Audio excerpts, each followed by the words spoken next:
I'll start with the introductions by asking Danielle to please introduce herself. Hi, everyone. My name is Danielle Nathanson. I'm the Director of Global Events at Diligent Corporation. We are a software as a service company focused on secure modern governance and collaboration solutions for boards and senior executives. We actually only recently started our ABM journey here about 2 years ago now, but I've been here for almost 8, which is kind of crazy. But we've already learned so much and are having success with it. So it's a really great tool for us. And what I'd like to learn out of this event is, just how others are utilizing virtual events in their ABM campaigns. And like Justin, I'm always looking for new ideas to steal from myself. So Thank you, Danielle. Appreciate you joining. That was a nice segue to go right to Justin.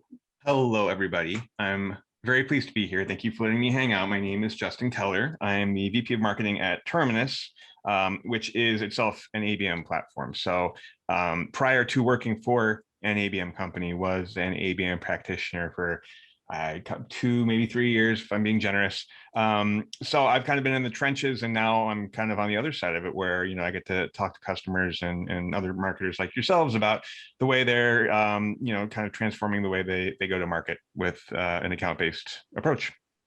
Thanks, Justin. Denise? Hi, everyone. Denise Jack, coming to you from Portland, Oregon. I work at Coupa Software, and so we are a cloud platform that really services, financial procurement and supply chain professionals. I've been at Coupa just over a year, and I actually was hired in to start up the ABM function at Coupa. So while we're a fairly mature company at this point, ABM is still somewhat fairly of a new strategy for us, but I think it's been going well so far.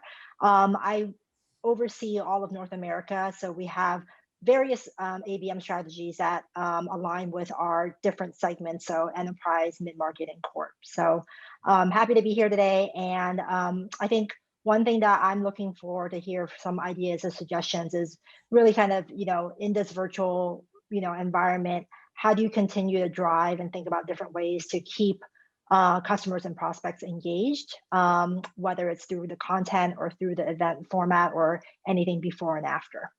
Angela.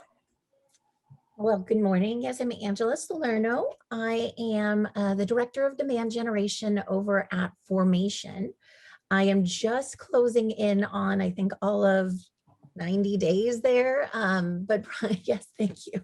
But prior to that, I have been serving in demand generation, field marketing, and channel-based roles for way too many years to list here.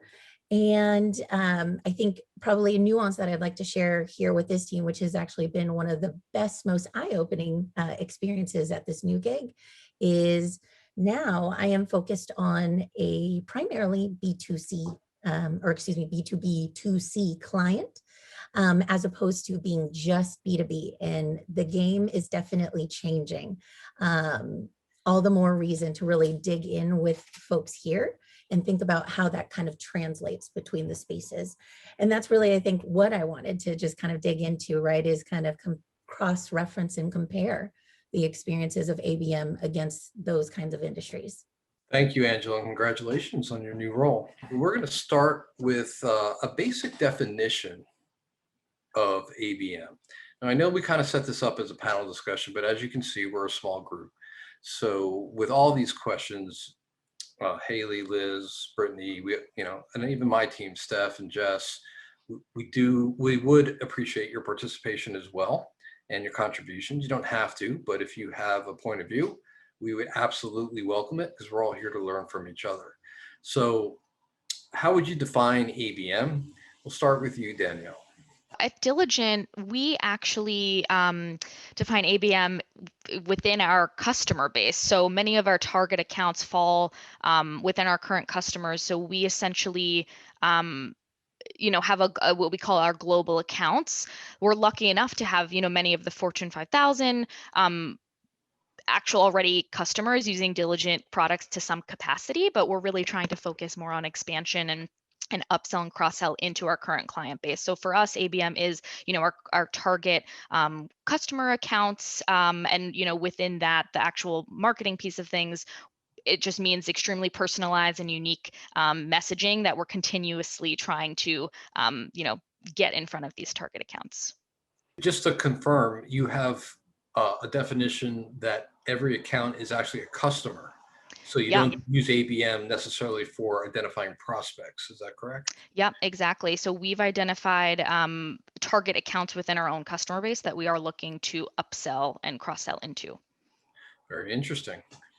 I'm sure we're going to come back to the differences in approaches with ABM when we're targeting customers versus prospects. That's definitely an interesting conversation. Justin, definition of ABM, and everyone take out their notepads because Justin's from Terminus. They know a thing or two about ABM. We do know a thing or two, and I would like to give the biggest of shout outs to Danielle for kind of taking the campus approach to customers, because it's like, that's the purest distillation of ABM, if you ask me, right? Like, because you are completely aligned already, like they already have desired business outcomes, you know who the stakeholders are, they're already your ICP. If you're just getting going with ABM, take a note, because that's the quickest way to build the muscle, because it's a little bit awkward to start with. But for me, the definition of ABM is super duper simple. It's telling the right story to the right people at the right time, right? And it's just defining an audience, delivering a relevant message, and not worrying about the rest. Right story to right people at the right time. That's catchy. I'm going to borrow that if you don't mind. Please.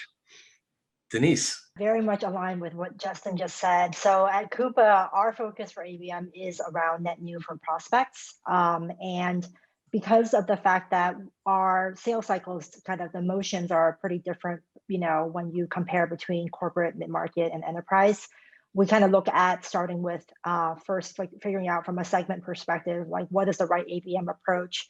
So with enterprise, for example, we're talking about, companies are in the 1 billion revenue plus, segment. And so we're talking about 12 to 18 month long sales cycles, really large organizations like, 3M and Abbott and GM and just, ginormous type of enterprises that requires a lot of navigation to different buyers and stakeholders. And so with the enterprise team, we actually started off with rolling out the one-to-one ABM approach, whereas on mid-market and corp, kind of on the flip side, is it's more around, hey, we need more volume. It's more of a transactional business. And so how do we then look at what are the similarities between these target accounts, and then how can we then put that right story message, right, and people in front of it. Thank you, Denise. Angela.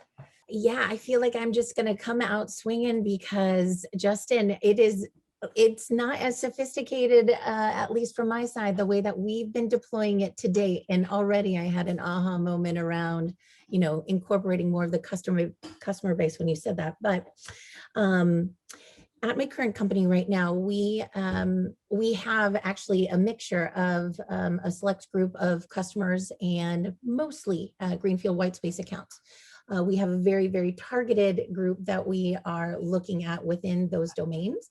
Very interestingly enough, I have a new relationship with customer success teams in a way I never have before because of it, and I'm for the better. And I actually should have been talking with customer success 100 million years ago when I started marketing. But what I will say is, the simpler the definition of ABM, the better. And for me, at least in the B2B space, it was really actually just about making sure that we had some kind of strategy where marketing and sales were committed to sitting down every day and measuring in very scalable but repeatable ways, every week, around how we were going to selectively and thoughtfully engage certain accounts. So now that we've defined ABM, let's bring it to virtual events, which is a big part of the topic for today. So how are we using ABM strategies with virtual events? And sort of a side note, is virtual made ABM easier, harder, or the same? We'll start in reverse order this time. So we're going to stick with you, Angela. I will jump in and say that a moment in time where we had to shift into becoming so digitally dependent was actually the best thing that could have happened for some of my personal ABM learning experiences. And the reason being is I'm going to just say it to this team. I feel like I can talk to you.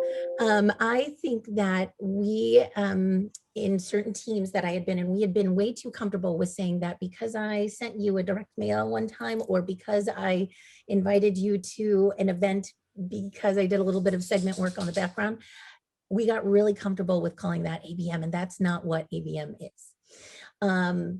And I think that because of just the extreme shift into focusing on digital and content and thinking about delivering value and timing and, delivering yourself in a way that is consistent, that was exactly what I needed for my ABM practice overall. So instead of thinking about engagement beyond just, like I said, the kind of measurable events that we had out in the field, we're actually thinking about truly connecting the dots in between the buyer's journey. I think timing is everything, right? I joined Coupa the third week of March last year. And so there's some benefit in the fact that I was starting new, right? There was nothing that I was inheriting. Sorry, my dog just started barking. There was nothing that I was inheriting from a strategy standpoint. And because I was jumping into a new role in a new company right when we basically had to shift, right? I think digital became sort of just part of the game from the very get-go.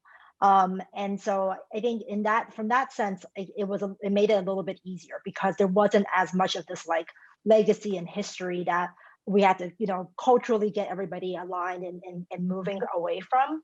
I think certainly what was easier that we found from a virtual events perspective is that the willingness of getting customers to speak and participate. Because I think for whatever reason, just the nature of that, like, hey, it's just going to be on Zoom. We're going to try and keep it more informal. It eliminated a lot of the sort of oh, I got to run this by legal. I got to run this by corp comms. And so we found that even some of our kind of really more kind of marquee big brands like Procter & Gamble, and keep in mind, right, we're working with people that are in procurement and finance who are typically, sticklers for like company policy. I think what we gained from this was that we got a lot more brands that were much more willing to share their story and share their successes because it was done in a way where it was virtual. It was done in a way, and we also really pushed on like, hey, I'm not asking you to do a 30 deck slide. We just want a conversation. We'll focus on really the talking points and the themes. And I think that made it a lot easier for my team to help execute these events.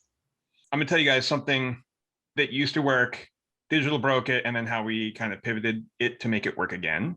So, and I'm sure this is true for everyone on the call, we're used to having kind of field events, right? Like, so we'd have a marketer work with our, New York City sales rep. He has 10 accounts that are all who he cares about in the world. And so we do everything we could to just drive super personalized messages. Join us at this bougie dinner at this very nice restaurant. It's going to be a great time. And that used to just, work like clockwork. COVID hit. No more in-person anything. You can't bribe people with nice dinners to come hang out with you anymore. All it is webinars. And so I'd actually be interested in hearing from the group, but for us, webinar registration plummeted, webinar show up rates plummeted. And so we're kind of like, well, how do we really engage with, net new prospects going forward? At the same time, this is all happening, we're hitting the oh shit button along with every other market in the world because COVID's hitting, economic turbulence is about to happen. We need to start focusing on our customers, just like Danielle's doing.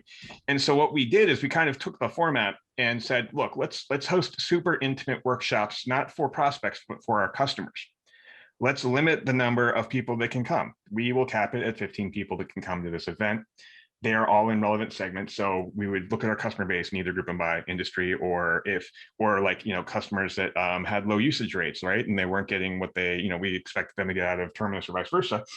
And we would customize the content in those. So we'd say, look, this is going to be 60 minutes just for you. We're going to have someone from our company that has a C in their title presenting this to you. And we're going to make it an open forum. So customers, you can interact with each other. You can ask, tough questions to the CEO, the CSO, whoever it is. And that turned out to be like a gold mine for us. We were selling them out. We started with one a month. We started doing them once a week. And they would sell out every time. And so it just became like this regular motion that we started building with our customers. And this is what I kind of love about this stuff is it's when you get a curveball like a global pandemic, those moments where you find something new that works, like I bet this will still work even when the real world goes back to, normal. And so that's kind of how we've approached it. And we really got really intentional with just who we were inviting and making sure that we minimized the attendance so that we could keep the conversation aligned. What were your goals, Justin, in terms of once you got people together? Like, what was the format? How are you driving value to your customers? I mean, if I say having a conversation was a goal, would you believe me? Like, but that was kind of it. Like, we just wanted to be able to have an open forum with customers and have customers have, a conversation with each other as well, build some community, let our customers educate each other on their strategies. What are they doing differently? And I mean, at that point, like, it wasn't even like the content creation was that much because the audience was so similar. They kind of understood each other's language and each other's pain points. And we just got to sit there and help nudge the conversation a little bit, but a lot of the work was done by them. So peer-to-peer learning, getting them together. I would imagine you were providing them was it these topic driven? Was it thought leadership driven? We do, yeah. So I mean, we'd prompt the audience. So let's say it was we'd get 15 of our manufacturing customers together. We don't know like manufacturing ease, they do. So we'd be like, look, who's the industry? What are you guys making? Who are you going after? What's worked? Like, how's your LinkedIn advertising strategy working? And someone says like garbage. Someone says, well, we're just crocking with it. That conversation could have lasted an hour if we hadn't just been like, look, we should probably move on to other topics. A lot like what we're doing here, Steve, where it's just kind of like, we're just finding off ramps in this conversation. We're all learning good stuff. I mean, it's in a lot of ways very similar to exactly what you're doing right here. Well, that's good. I mean, that's reassuring for us. Thank you for sharing all that. How about you, Danielle? How are you incorporating ABM into your virtual event strategies? Yeah, so it's interesting because I mentioned, earlier, we've really only been focused on ABM for the last 2 years. And so it was really right before COVID that we built up this global accounts team that were meant to be focused on targeted accounts. And I'm sure most of you experience this where, you're constantly hearing from sales, we need to do more. And because it was so new, we're trying to build up this muscle still, and events had always been such a big part of our overall marketing strategy, and now, had planned to be part of our overall ABM strategy. So when COVID hit and we had to switch to virtual, I actually, sort of like Denise, I found that shifting to virtual events became slightly easier just because we were able to, bring on those big brands, big personas to speak. And if you think about the way that in-person events work, a lot of resources and time, travel goes into it. And so we couldn't necessarily add as many events on our calendar specific for our global accounts, before we were virtual, right? We never really, like, webinars were always a thing, but virtual events we look at them completely different. Community building, like Justin said, is really a main goal for us there. And we do keep them much smaller so that, very much like this setting, we could have, under 20 people in a room or in a virtual room, a Zoom room, talking to each other, learning from each other and, hearing how they use our products. And it just has become a little bit easier for us to get in front of those clients, obviously, or those accounts, I should say. Obviously, you have to get people there and you have to get people to register, but it has been a little easier for us, at least to me, to get them, just because there is no travel involved. You can get people logging in for an hour with you and you're still able to get in front of them and get them engaged to some capacity.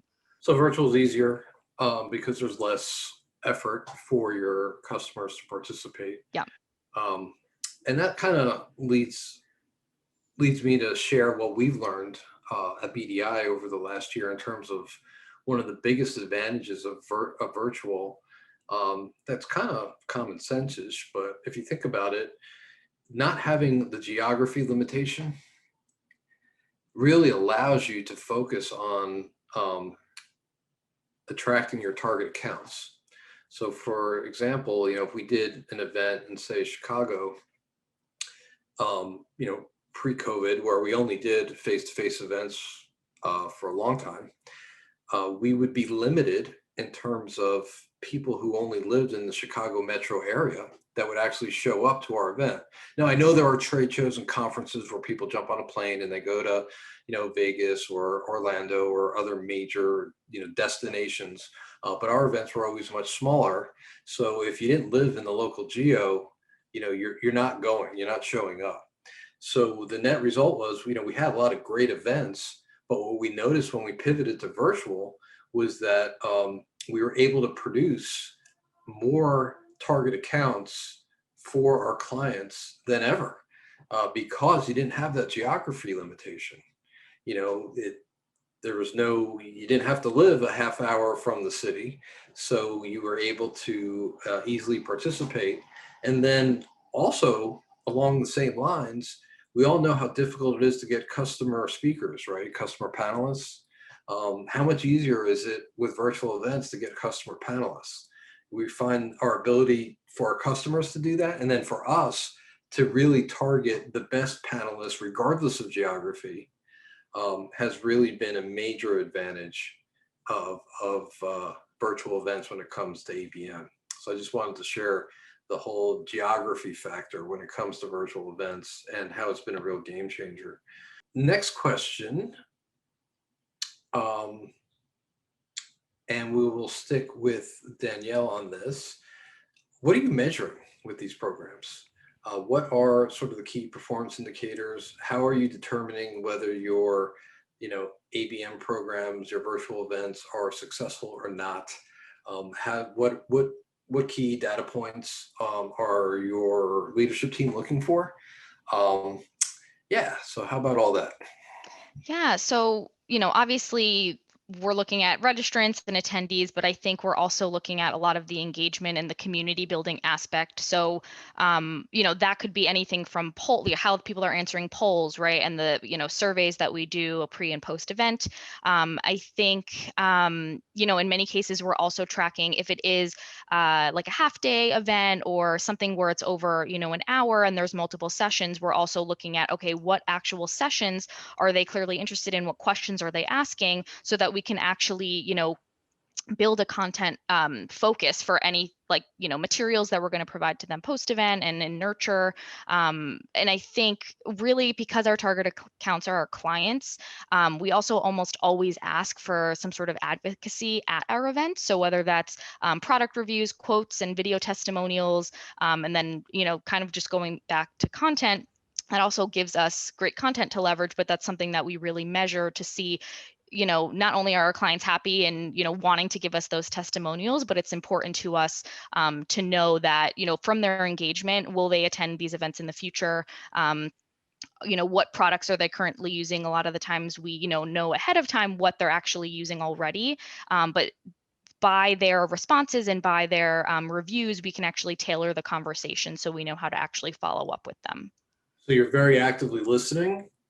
Yes. And you're taking that data and incorporating it into a number of different things moving forward, whether it's content or different programming. It could even be product, right? As well. Yep, exactly. Yeah, very cool. Thank you. How about you, Justin?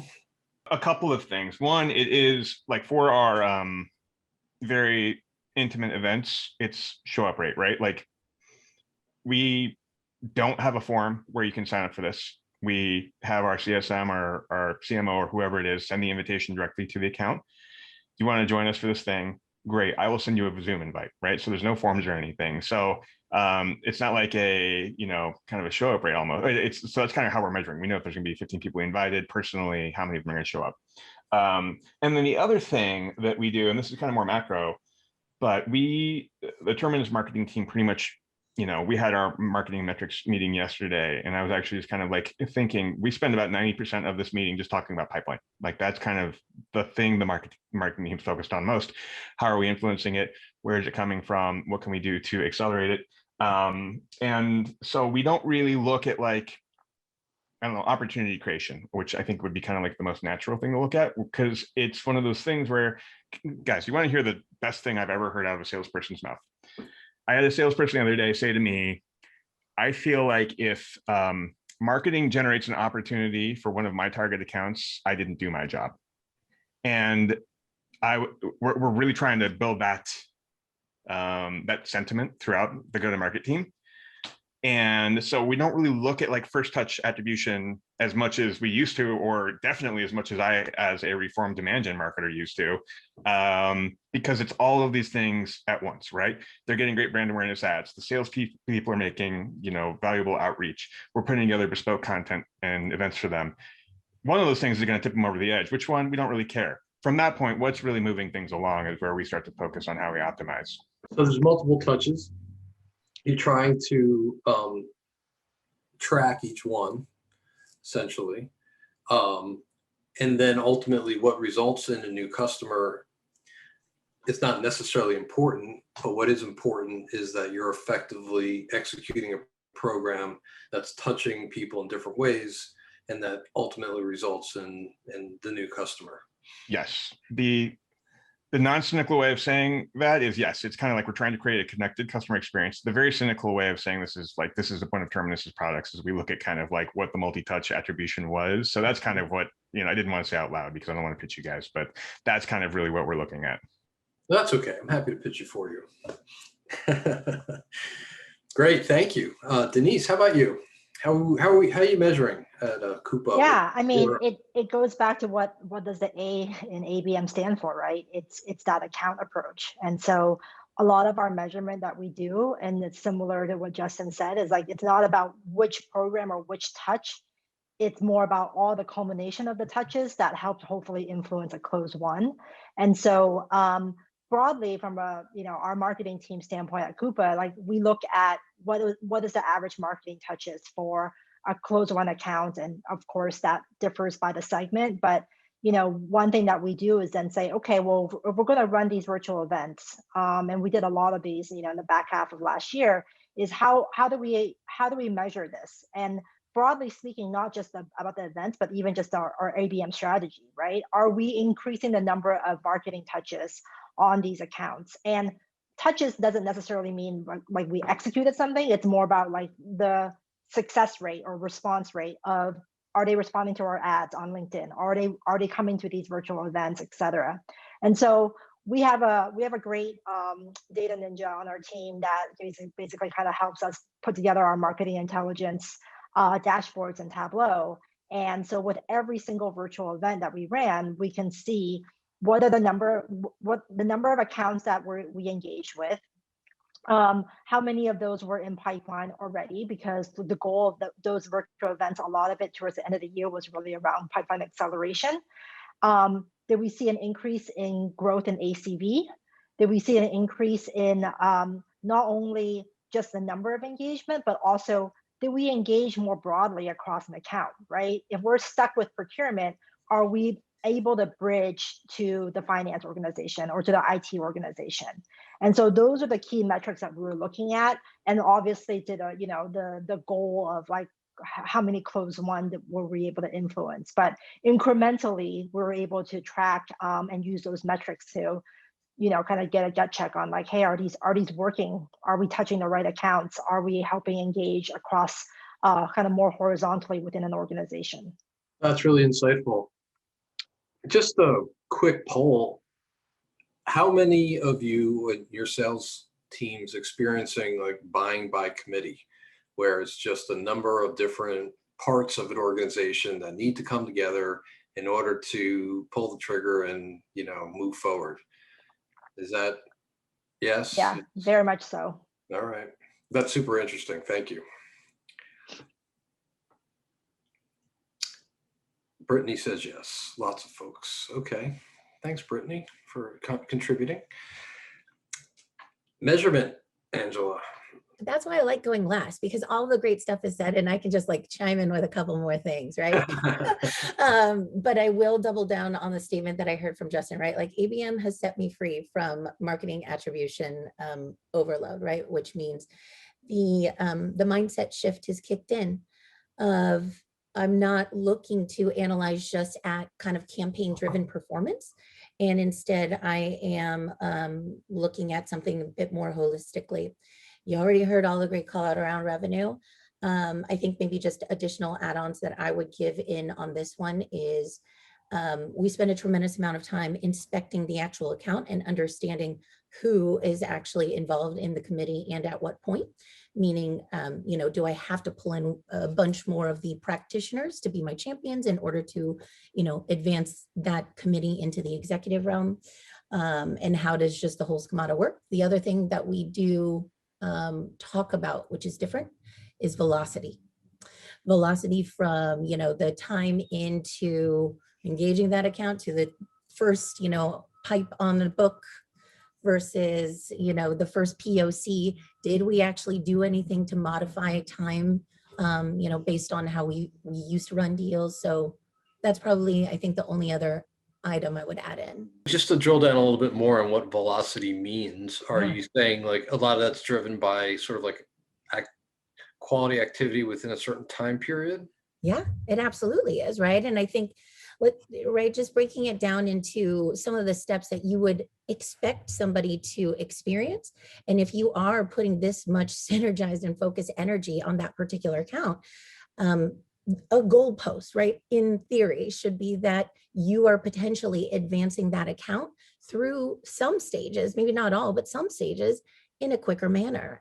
You could even probably dig into that and say, hey, did I even increase the time that it took for that account to even interact with anything that I have out there related to my brand, just because of the way that I had, just mobilized all of these different tactics to try to connect with them in the first place. So that's why velocity is such a big X factor in our measurement. How did the rest of the panel feel about the velocity theory? I'm a big fan. It's part of our measurement, but it's hard. It's the hardest Yeah. part, I think, to impact from a marketing perspective. It's Yeah. hard. Like at It's the end hard of the day, because we don't. Because why? Why is it hard? Well, we don't control the sales cycle, right? I mean, I think we want to be aligned and we want to be delivering that right message at the right time. But I think when we look at, it's like deal progression and velocity, I think that's the hardest part where it's, I can't confidently, stand in front of our board and say, yeah, we got this nailed.